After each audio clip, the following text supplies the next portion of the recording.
hello everyone. This is your loving host, best-selling author, radio and TV personality, and today I will be reading and reviewing a very nice book, a memoir by Muzaffar Ali, the famous filmmaker from Bollywood. But before diving into the topic, I would like to remind you that these are my two books. The first one is The Modern Mughal Mentality, New Strategies to Succeed in India and the Global Marketplace. And I want a documentary to be made of this, so all those Hollywood, Bollywood, independent documentary makers who are listening and viewing this episode, please contact me at Afshan at drafshanhashmi.com. The Modern Mughal Mentality is a book which was Amazon bestseller as well as hot number one new release. And my second book, The Outbreak of a Monstrous Infection, I want a movie or a web series to be made of this. So, all those Hollywood, Bollywood, independent movie and web series and TV serial makers listening and viewing this episode, please contact me at Afshan at drafshanhashmi.com. An Outbreak of a Monstrous Infection was also an Amazon bestseller, and both books are available worldwide. So please go and buy these two books because I'm a full time author, and through the sale of these books I bring food to the table.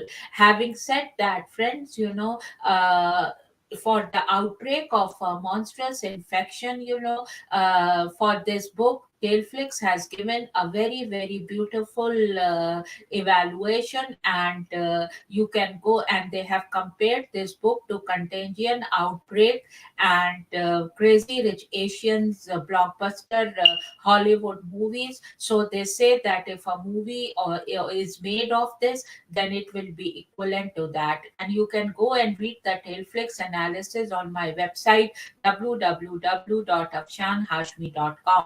And all those movie and web series producers and documentary producers, please contact me at Afshan at drafshanhashmi.com.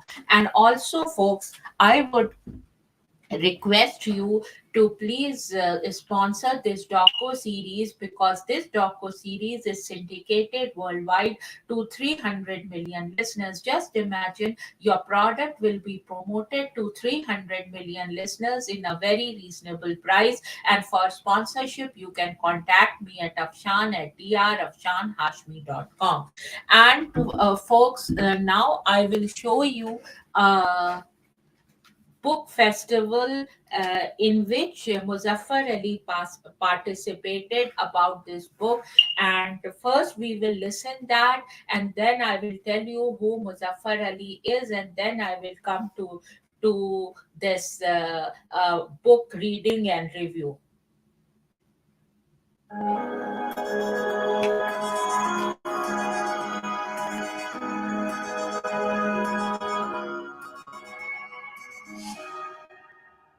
Morning to all of you.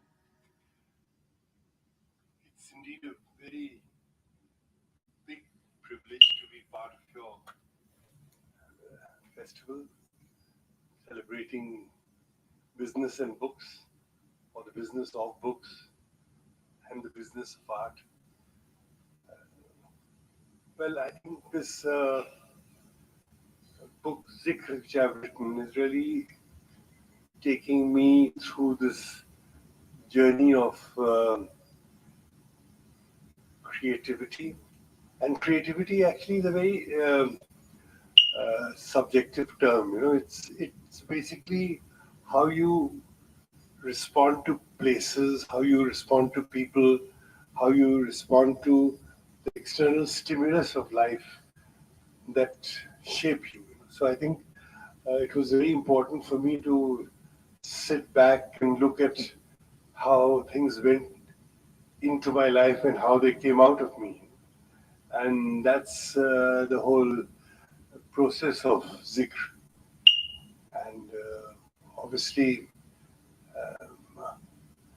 time has played a very important part in making me what I am, making me think the way I do. and all the films have been, in a way, all have been testaments to this kind of stimulus to the outer world.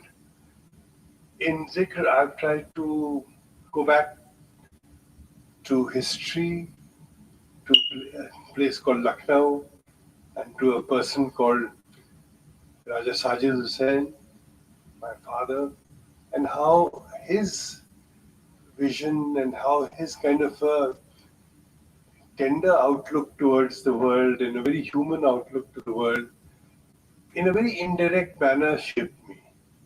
And then I look back, and then how he could have easily sent me abroad to study, but he sent me to Aligarh. Aligarh was, I think, a very important uh, landmark for me. It took out all my feudalism, injected a new kind of egalitarian uh, way of looking at things. It gave me a love for poetry, although I went to study science, but through science I fell in love with poetry, and through poetry I saw beauty in science. So that was a very interesting journey which I went through. It. You'll find it all in Zikr. And then from there on to uh, the, the artistic side of the business world, which is advertising. I think advertising is a very important aspect of business. It makes you say no to nothing, and an advertising person can make anything happen. And I think that's one thing I've inherited from advertising is that I can make anything work because you just need to understand a process, which is the market, the competition, and what they're doing and how they're trying to present their kind of look and feel and the need for their product, understand the consumer, and give it a kind of identity which makes what you're doing very desirable. And that's what took me to Bombay, to Air India. And I think being in Air India was a very important phase of my life where I saw both art and business walk side by side because what we were selling was maybe just a seat, but we were selling a whole culture, which is India. And a seat gone empty is is lost revenue. So these were the outlooks that shaped me, and I think here somebody like Bobby Cooker, who was number two to Mr. Tata, who had conceived of the Maharaja, he chose me to work with him. And I think it was just his sheer confidence in me that gave me a sense of freedom, sense of art, a sense of commerce, and at the same time allowed me to think as a poet. I'm not a poet, I'm just poetry driven. Allowed me to think as somebody who loves poetry, and then I began to see the world through films. I think I would now like to introduce the moderator on the scene because there's a lot more that in lot of um, interaction and question answers. So Gaurav is here. He's supposed to be in conversation with me, and it's nice to know about the book through a young mind who has just freshly got into the book and apparently has finished the book also. And so thank you very much for having me here.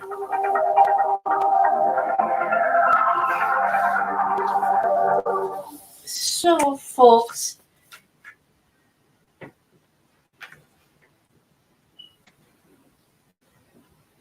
this video is courtesy of Business World, and they had a book festival. So this was about that. And now I will read about little bit about Muzaffar Ali, that who Muzaffar Ali is before reading from his book.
So this is Muzaffar Ali is an Indian filmmaker, fashion designer, poet, artist, cultural revivalist, and social worker.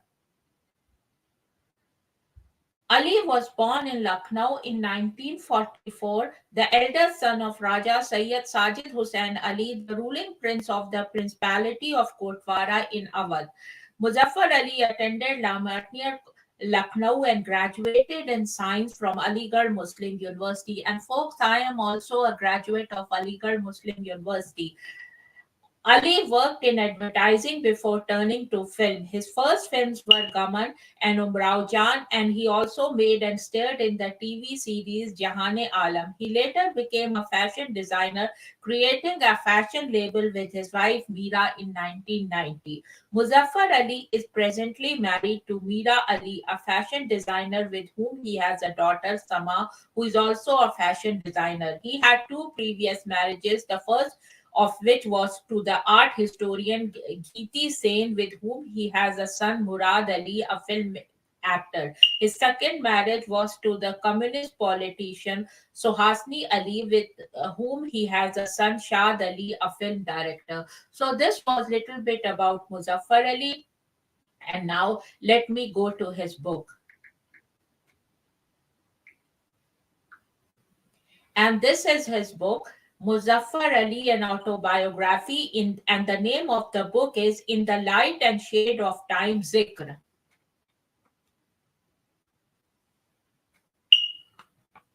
And this is the beautiful cover of the book. And Zikr means in Urdu, it is a Urdu word and it means to talk about.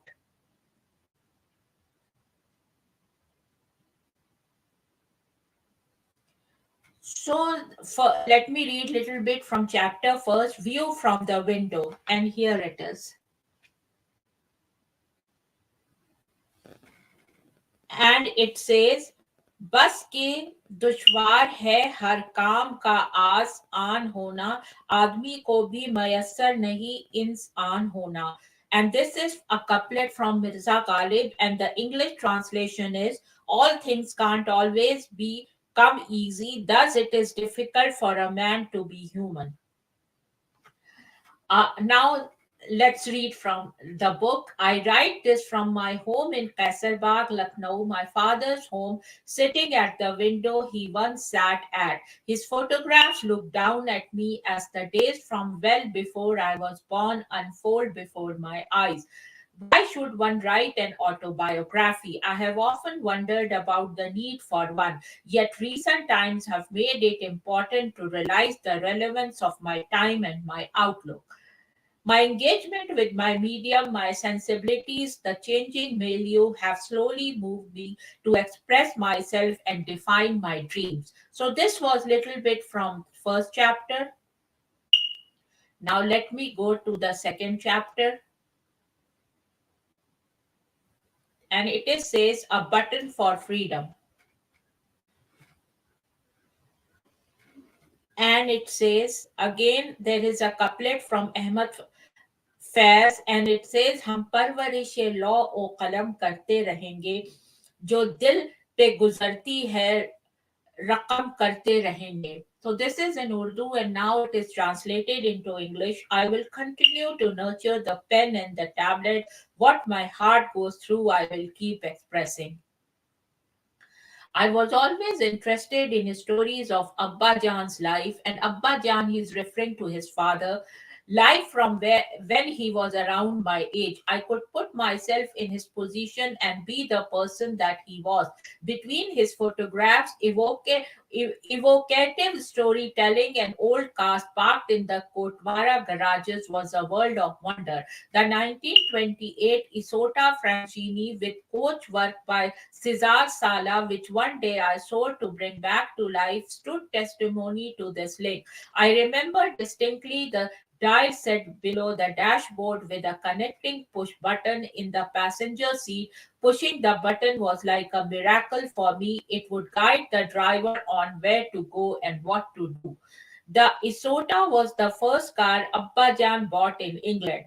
The Dowager Rani of Kotwara had paid for her grandson's indulgence. It was not a car, it was a person. It was made for my father, and one can't imagine one without the other. He returned from Britain with spectacular photographs of his cars and vivid memories that went with them. I discovered the essence of automobile design through the Esota. So this was little bit from chapter 2. Now let's go to chapter 3.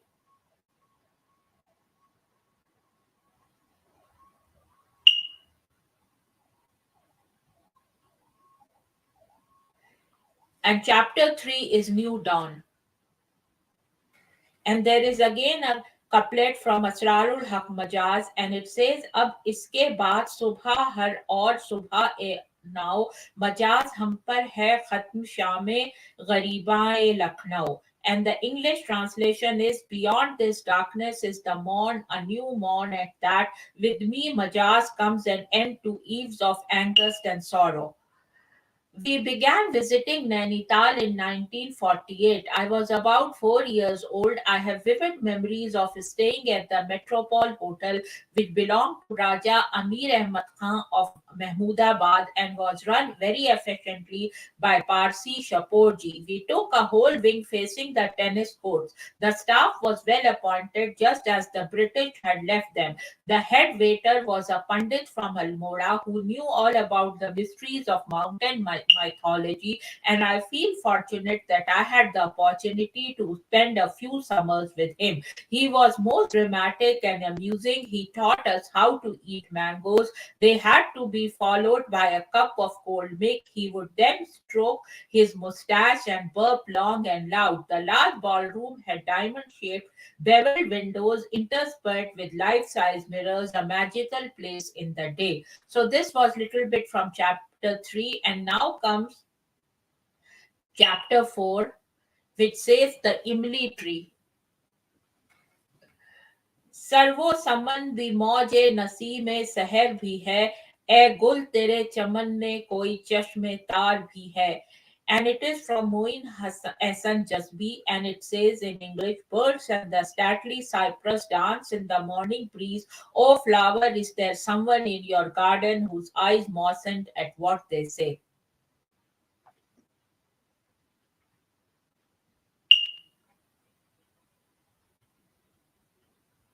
So it says the year was 1962. I was at the cusp of 18, the Imli 58 years younger. I was young and windblown, lost through the world. The Imli stood firm, waiting for the likes of me. I was to embark on a simple train journey that would change the course of my life. Little short of an overnight run from Lucknow to short for reservations, I would go from a city of beauty to a city of dreams. I could have gone anywhere after my senior Cambridge from La Martiniere College, but I followed my father's advice, who was keen that I make something out of my life. Without any trappings of luxury, living in Lucknow like the son of a Raja, like many people of my ilk and generation, made no sense to him.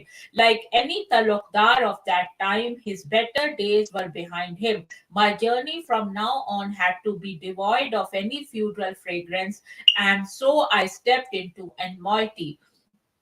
I do not understand what it was that made him think of Aligarh for me at that time. Why did he send me to a Muslim university with which he had no association of any sort? Was it because Sir Syed Ahmad Khan, its founder, had an LLD from Edinburgh University like him?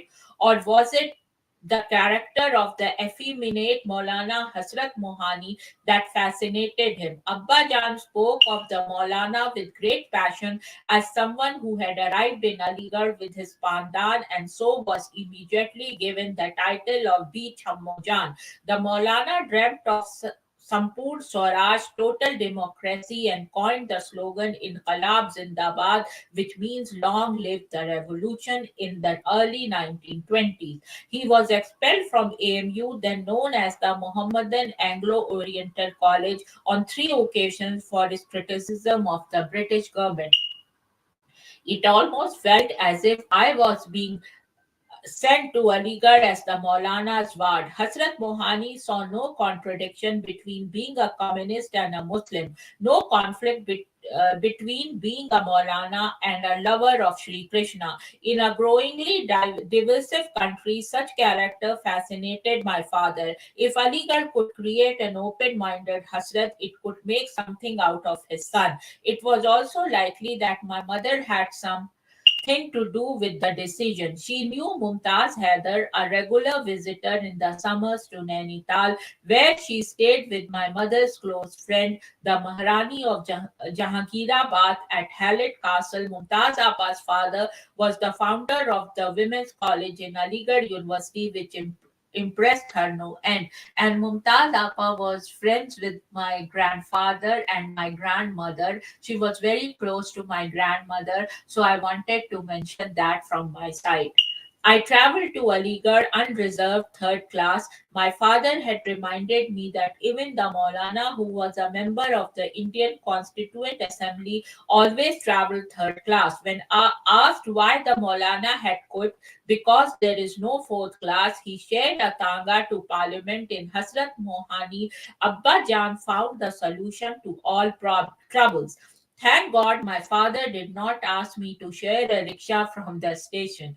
In the wee hours of the morning, the train moved into my new world, Aligarh. It was an unclear future that I entered the city sitting on a black trunk that read M.A. Zadi. Abba Jan had said half jokingly, in case there is a communal flare up, you are a Morris Albert Zadi. I wondered where I could find the Maulana to give him Abba Jan's adab, which is salutations, and tell him I had been sent to him so that he could make a man out of me. Maybe it would make my being a fresher easier, but I was 11 years too late. I sat perched precariously on my Zadi trunk as my rickshaw went hurtling down the Katpula. I heard my father's voice. Don't pigeonhole a good idea, Abba Jan's random do's and don'ts. Did I come with the answer in my trunk or to find answers in the world of Aligarh Muslim University? Where I came from, no one knew and was to know. I was to remain a silent observer all along, a liberating idea. Abba Jan himself had gone into anonymity. He wanted to be no one. Each idea he authored came from a different descent. He wrote from his typewriter to the editor of Pioneer under different names. Sajid became Dijaz, then became Kotwara. At other times, he became an educated villager, and sometimes he was just Sajid Hussain. He would travel third class slipper, reserved, of course, under the name of S.H. Johra, in his khadi safari suit, changed into his khadi lungi at night, folded his trousers and kept them neatly under his air pillow so that they remain ironed. He had attained his Swaraj. I went to Aligarh with no dreams. It was a city which slowly unveiled itself, the ugly, the bad, and the good. In that very order, first the summer heat in a three-seater room at McDonald Hostel, Makhi Machar Matri, which means fly, mosquitoes, lice, biscuit, were what Aligarh was endearingly known for, and these became my constant companions till I left. Then the raging in Aligarh was referred to as introduction. You were asked questions that you had never been asked, and therefore you were not prepared for them. The questions seemed straightforward but were embarrassing to answer and thus hilarious. And there was my mother battling cancer in Lucknow. It was an earth shattering beginning to an educational journey. But I slowly realized there was more to the city than what met the eye. Aligarh was the people I met, the meaning they gave to life, and the association they created for spaces. And the poets of Aligarh taught me this art of associations. The people I met here must have indeed shaped others' lives as they did mine. They moved me to feel and think.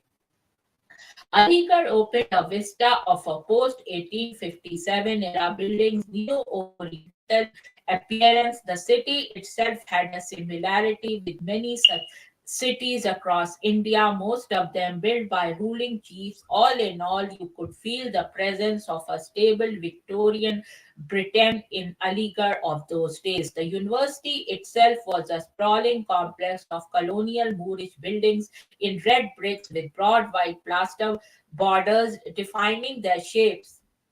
It was connected by parks and boulevards lined with excuse me.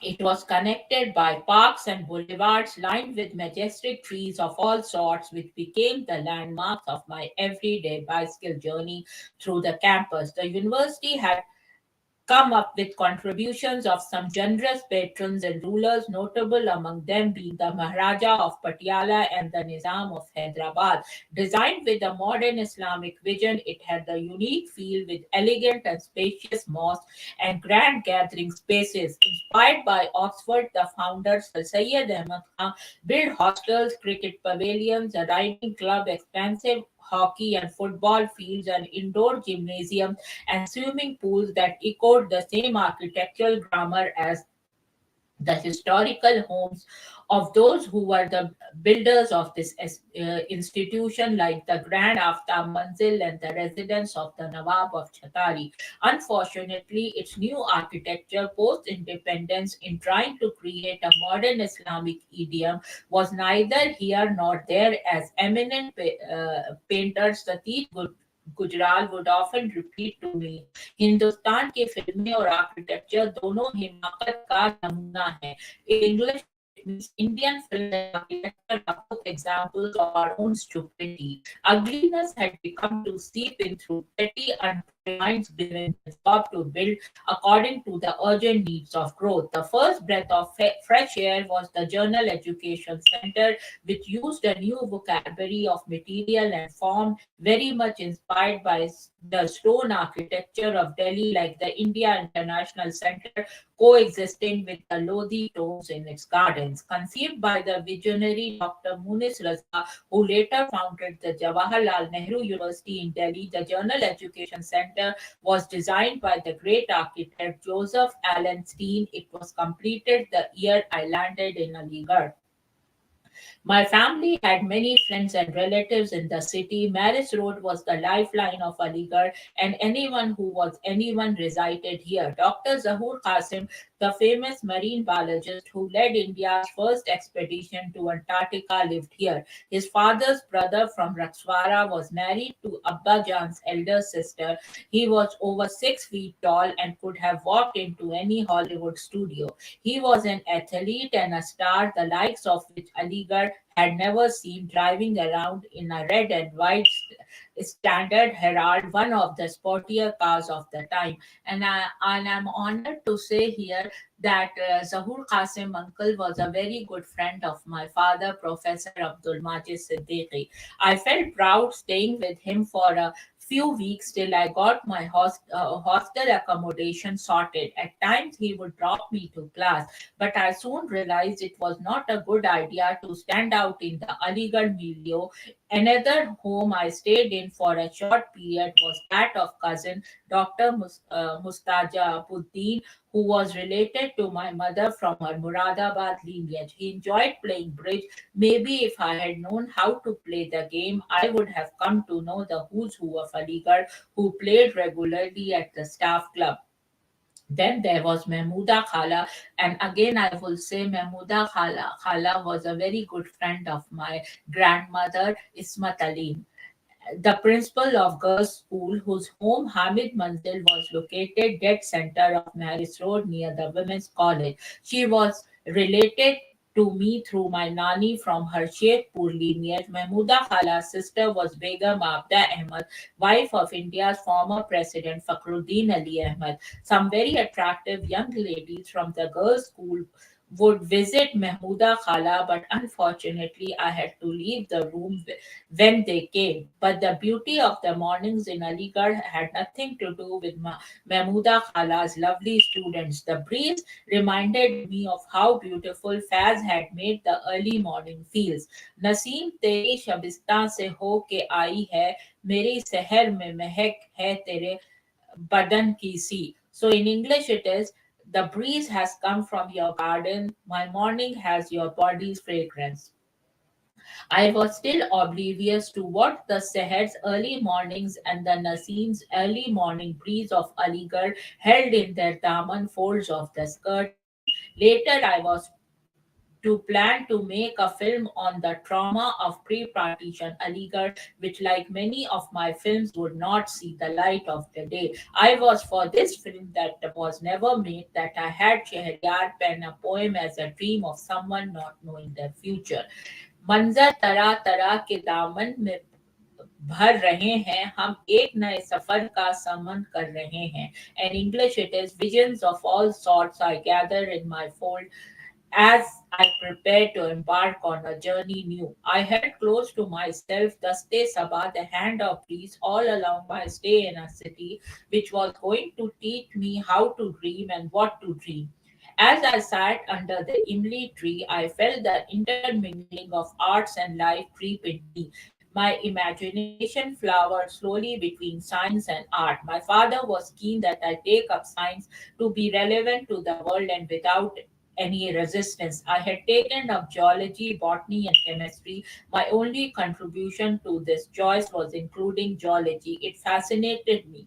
The secrets contained in large landscapes and mountain ranges, the search for rock samples, and we sat out with khaki, haversacks, hammer, and chisel in hand. The echo of the hammer and chisel mixed with the chirping of birds and the sounds of the blowing wind through the lonely mountains. Poets in Aligarh were dreamers. For them, all deserts were the deserts of Najd, Central Arabian Desert, the setting of the immortal love legend of Laila and Majnu, and any passionate quest was Majnu's search for his beloved Laila. It was all about bewilderment and wonder. We began to see our geological exploration in this crazy romantic light. Slowly, I discovered there was a bit of scientist in every poet of Aligarh and a poet in every scientist. I had taken Shia theology as an optional subject, and it was when I was asking around about where its classes were held that someone pointed to Asghar Wajahat, who was also taking the same class. I gave him a lift to the theology department on my bicycle. It was the start of a strong friendship. A Maulana took the theology class. We called him Ghori Mayor because chewing his pan he looked like a horse and would always talk with his mouth full. Often he would forget his pandan at home. Everyone would jump to volunteer to bring it for him. One by one, the whole class would disappear in search of the pandan and then in search of one who went to get the pandan. Asghar and I became inseparable.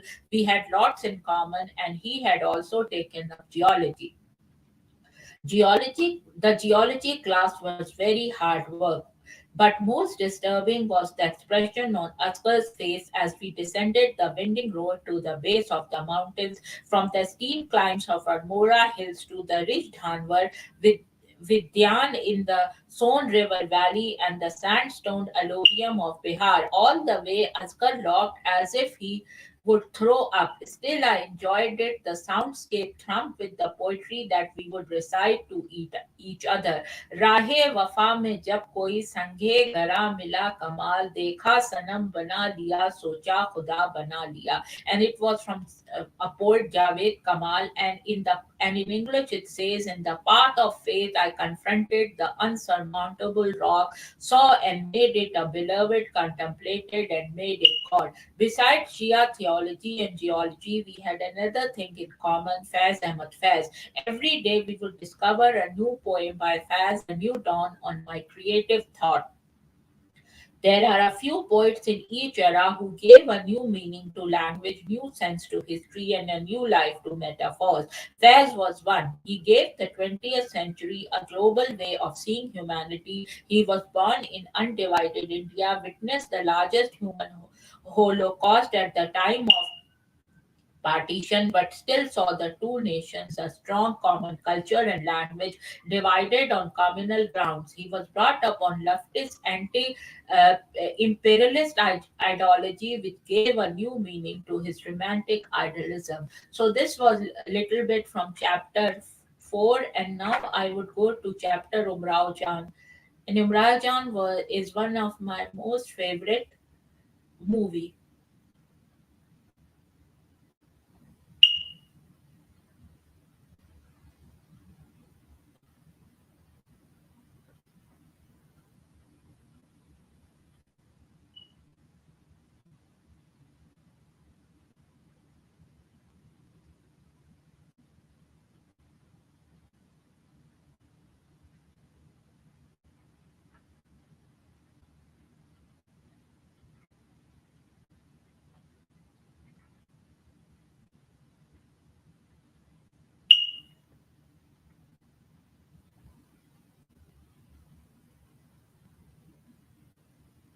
And it says chapter 8 Umrao Jaan.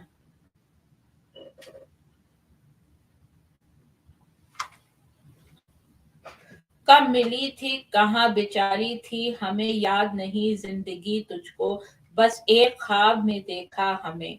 And it is by Shahriyar, and Shahriyar was also from Aligarh, and he was my parents' friends, So I'm very honored to see all these names here. When we met, where we parted ways, I don't recall. Oh, life I saw in you just my dreams.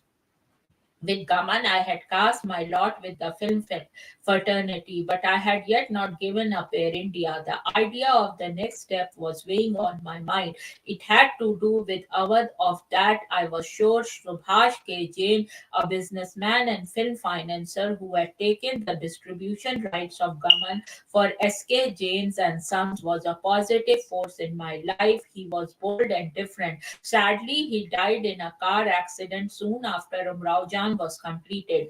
I lost a strong friend in the film world. It made me realize how important it was to have someone who believed in you in Bollywood, which was like a battlefield with different camps pitched against each other. I was fortunate that I entered this battlefield with Kaman, otherwise, I would have drowned in the struggle with no godfather. Subhashini was both creative and tough and could boldly ward off a lot of problems that I would face as a filmmaker. S.K. Jain lived and worked out of Delhi and had been financing many films in Bollywood. He was powerful enough to keep any camp at bay, and I gave him full credit for protecting me in a world of wolves. Umrao Jaan was a classic novel penned by Mirza Muhammad Hadi Ruswa in 1905. Ruswa, who had a degree in engineering from the Engineering Institute in Roorkee, was a colorful character of his time. He was born in Lucknow in 1857, a year of great turmoil for India. He died in Hyderabad on the same day I was born, 21st October, 15 years before me in 1931. Based on Ruswa's novel about a courtesan of Lucknow, my film is about Umrao Jan Ada, a courtesan in the mid 19th century, the zenith of Awadhi culture and the moment when its disintegration began. The story was originally narrated by Umrao to Mirza Hadi Ruswa, who documented it as a memorable and classic novel woven into the tapestry of the light and shade of the period. Refined decadence is the life of a woman who was, in spite of being the victim of the most adverse circumstances, evolves into a highly cultured human being and accomplished poet in her own right. As a young girl, Umrao was abducted from a simple and happy home in Faizabad and sold to a tawaif, a courtesan Khanam Jan. Khanam's Kotha is a bewitching fairyland for the innocent girl who's trained there in music, dance, and letters. She grows into a beautiful woman who takes the city by storm with her poetry, singing, and dance. Umrao had a wide range of exciting experiences. Her sustained relationship with the witty Gohar Mirza, her first intense love affair with the chai and festive Nawab Sultan, her attempts to free herself from bondage in Lucknow, her escape date with Faz Ali, the notorious dacoit, and many more amazing incidents. Each person she encounters leaves an imprint in her life and contributes to her understanding of her times. Each character is not only a colorful person but also a type, a representative of social class. So this was little bit reading from his book Zikr, and now is the time where I will give my thoughts that what I think of this book.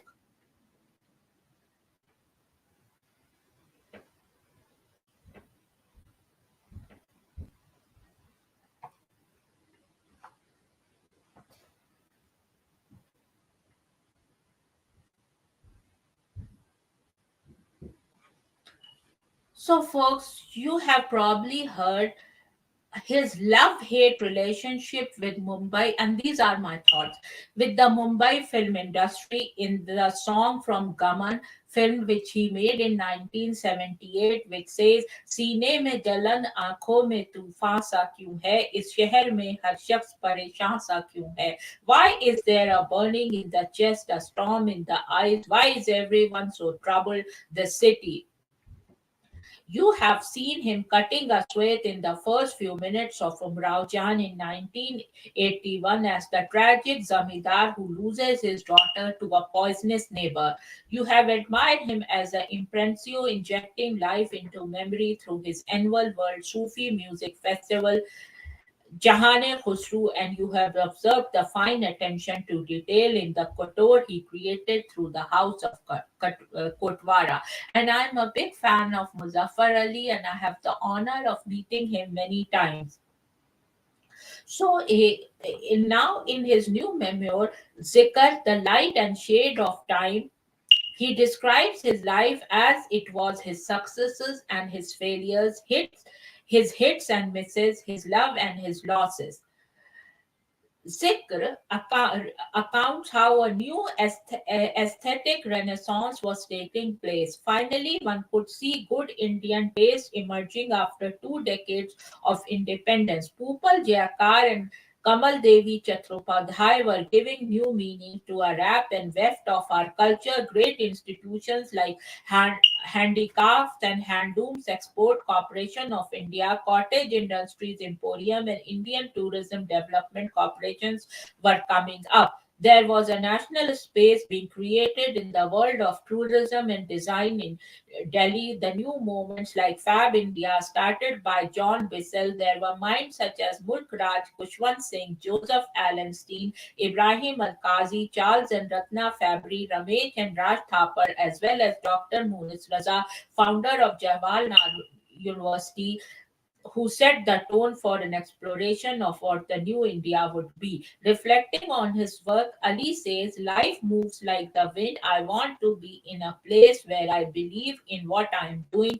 and where people believe in me. Whatever I have done has been people triggering me to do what I have done at Air India, for instance, when people, for some inexpressible reason, backed me, supported me, like Baby Kuka and Nari Dastoor of Air India, where he worked first in publicity, then in tourism, and finally in the conventions division, who for some reason believed in me and then had the power to let that belief make a difference. You have to find a person who believes in you.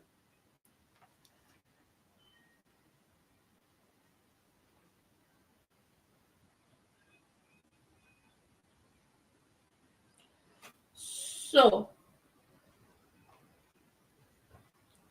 So, what I would say is the book can be divided into three parts. The first comprises chapters in which Muzaffar Ali traces his royal lineage, unlocks his childhood memories of growing up in Kotwara House. Lucknow reflects on the humanism of his father, Raja Sayyid Sajid Hussain Ali, and their shared penchant for cars and horses recalls summer vacations in Nainital, the enduring romance with poetry cultivated at Aligarh Muslim University AMU, his years as an advertising professional in Calcutta, and the remarkable years in Bombay, which is now Mumbai, working with Air India.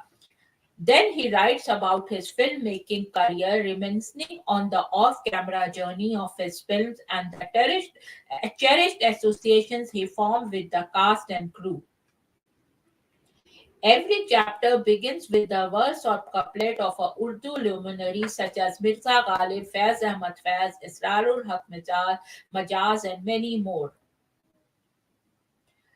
The author Muzaffar Ali opens up about his weakness for trusting people blindly, which was first pointed out to him by his father. His wife Meera and daughter Sama to continue to caution him about this. The gullibility has made him prone to exploitation on a few uh, occasions. And friends, this is a beautiful written book, and it is lyrical and melodious to your ears.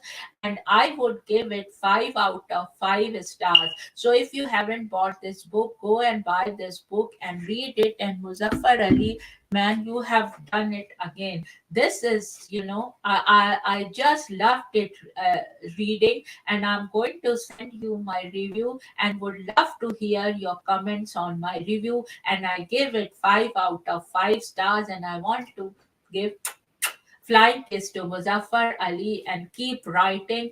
And folks, go and buy this book. Having said that, friends, I just wanted to remind you that these are my two books. The first one is The Modern Mughal Mentality, New Strategies to Succeed in India and the Global Marketplace. And the second one is The Outbreak of a Monstrous Infection. Please go and buy these two books and give me an honest review. And for my first book, The Modern Mughal Mentality, I want a documentary to be made, and all those American companies which are featured in this, for example, Levi's, Starbucks, McDonald's, to Pizza Hut, to name a few. If your CEOs are listening, please make this dream come true. And also, all those documentary makers, please contact me at Afshan at drafshanhashmi.com.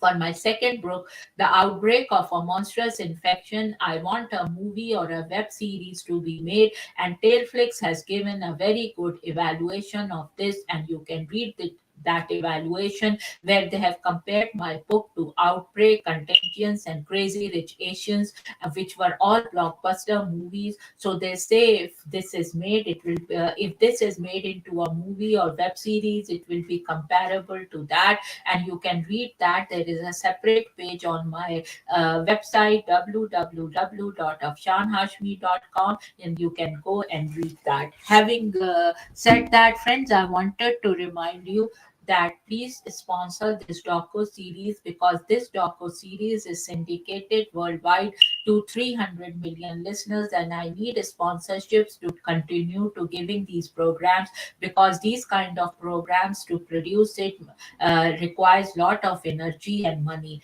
Having said that, friends, now I will end this broadcast, and cheers and bye bye.